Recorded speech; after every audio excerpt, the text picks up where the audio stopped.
How's it going, folks?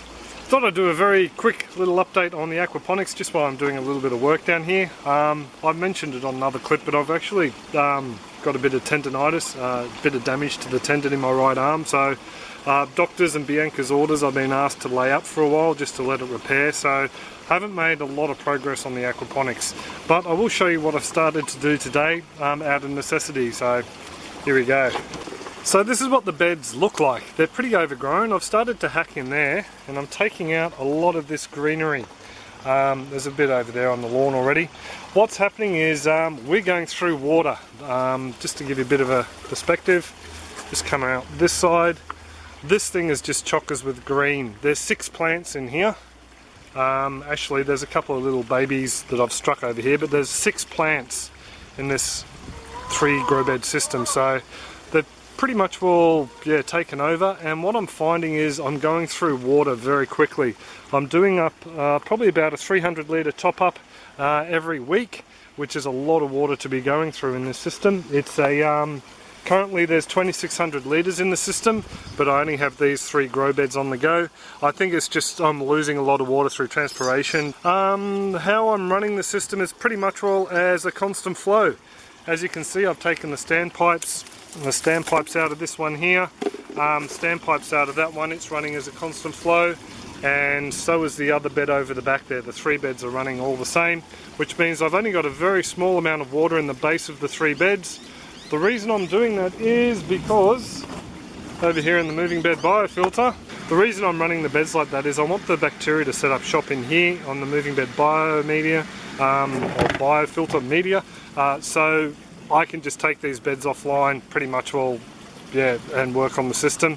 I was thinking about trying to juggle it, take 1 or 2 offline at a time. I don't think that's really possible with the way I want to work things, so I just thought I'd show you that, bit of an explanation. So I've got virtually very little water touching media in any of these 3 beds. Generally you have the whole system either constantly flooded or flooding and draining, so the media where the bacteria live get to set up shop and do their thing. So but I thought I'd show you something else I found while I was pruning off. Got a fair few little pepinos on down there, and I've also harvested a great many cherry tomatoes. Only about a quarter of this is from the aquaponics, but there was loads that I found in the greenery I've trimmed off. I've got a couple more I've got to take off the vine here that I've just thrown down there for now, but there you go. I thought I'd just give you that quick little roundup. I've got a little stand here. This is the stand the moving bed biofilter and the radial flow filter were sitting on just over there in front of the sump tank. So in the old system, or the way it was set up. So I'm going to be using this for the Dutch buckets. I'll set up at least, I think I could fit 3 on here, and I'm looking at getting them set up hopefully this week.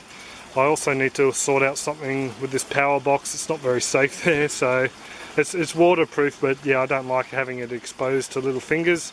For the Dutch buckets, I'm thinking about just plumbing directly into this line here and running a line down there, and then having them drain down into the sump that way. So just something I've got to muck around with and try and work out. So I just tossed in a bit of food for these jade perch. These are the large ones. They're over 2 years old. I've had a couple of people ask why they're so big in such a small tank. Basically the 12 fish left in here are there to feed back the bacteria with the waste products, to keep the system cycled. I really don't want to have to start off from scratch again when I put the silver perch in the tank behind me here, so that's the reason I've kept these guys going.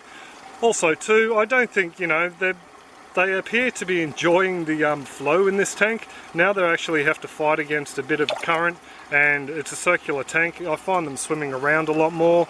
They're a lot more mellow when we come to the tank. As you can see, they're up near the top here. In the old tank, they were changing directions constantly, running into sides and that sort of thing. In this tank here, they're just swimming, pretty much all constantly in one direction. They seem to be happier, so there's a bit of a look at these babies.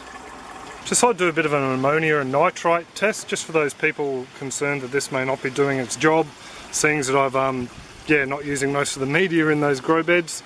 This is the ammonia, so it's nice and low, and that is the nitrite. So as you can see, nitrite and ammonia nice and low, so I do think this is working, but a lot of the conversion would still be happening in the bottom bits of that bed there. So anyway, I'm going to give this a bit of a haircut, and we'll come back and we'll have a bit of a look at what she's like afterwards. The one really crappy thing about doing all this is, I don't know if you can see him down in there, let's see if we can zoom. There are a load of baby praying mantis in here, so hey little fella.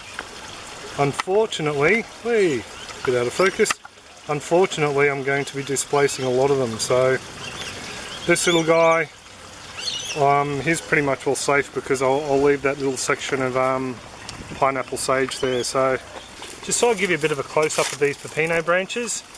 Being a nightshade tomato in the same family as a tomato, they tend to set down roots on the ground. So just to give you some indication of how these guys can spread like a weed, all this plant that grew over all 3 beds originates just over there. So we'll have a bit of a look at the root, and that's the main stem of it down in there.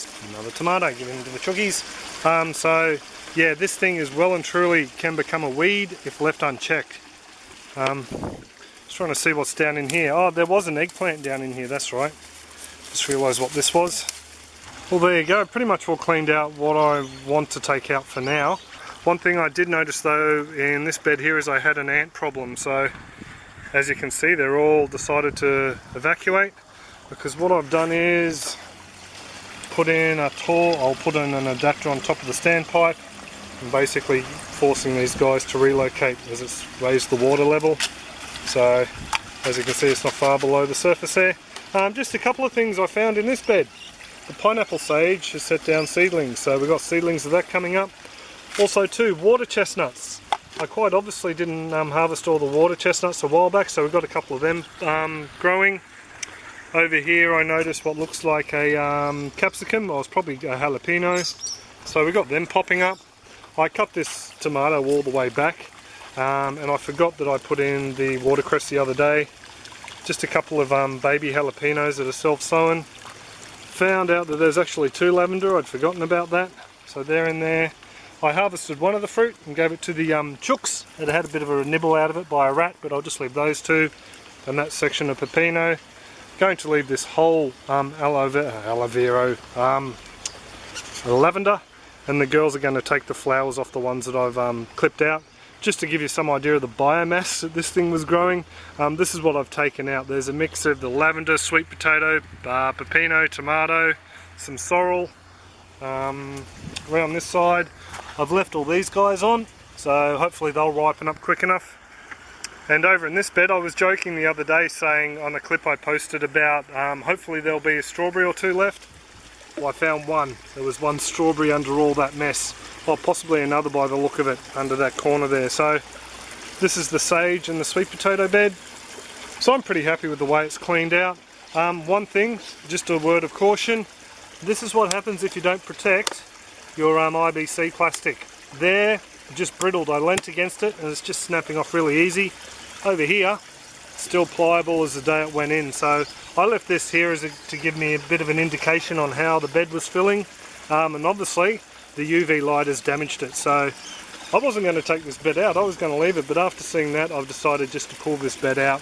It's pretty much what made me decide to paint all my future beds as well, or the IBC ones, or at least cover them with something that won't let the light through, so the UV does damage them. I suppose that's pretty much all it. Just a bit of a full scan all the way around. This bed here and this bed here I'm going to continue running as a just a constant flow, and that bed over there, once all the ants scatter, I'm going to turn into the flood and drain again. I might pop, just for the time being, we'll just wait and see.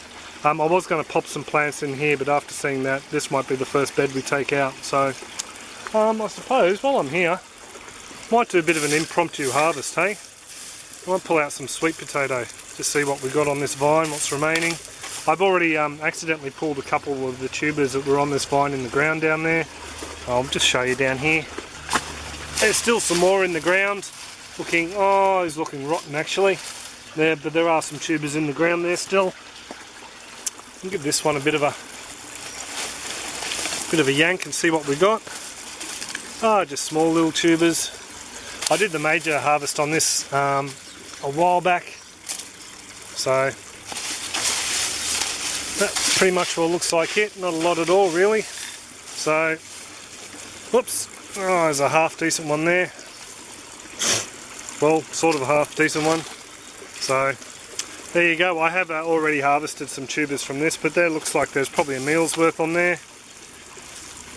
There you go, another little one. So I'll have a bit of a fossick around. I'll stick a photo up at the end of what I find. So there you go. That's pretty much all a bit of a impromptu cleanup of the system. I wasn't planning on doing this today, but I've done a little bit. So yeah, so hopefully you might see a Dutch bucket or two sitting down there in the coming weeks. So I'll stop saying so, and I'll pretty much will leave it there. If you've got any comments, questions or suggestions, pop them in the comments section below and I'll get back to you. Other than that, thank you very much for tuning in, and I shall catch you next time. Cheers, folks.